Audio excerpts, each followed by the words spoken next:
To connect JBL Tune Flex with the app, first you will need to download the JBL headphones app from Google Play Store on your smartphone. You can also try to find this app in different stores on different devices. Now when this app is installed, you can use search to find it.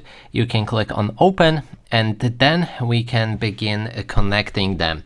So open the case with your headbuds, earphones, and then remove both of them.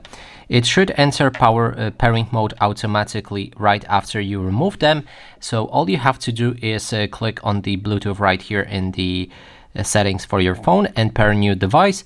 Then wait till your earbuds are visible. Click on them.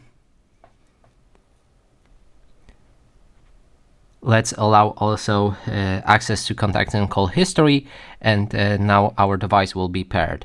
If we go back to the app, you will see that they are instantly connected, and that is basically everything that you should do.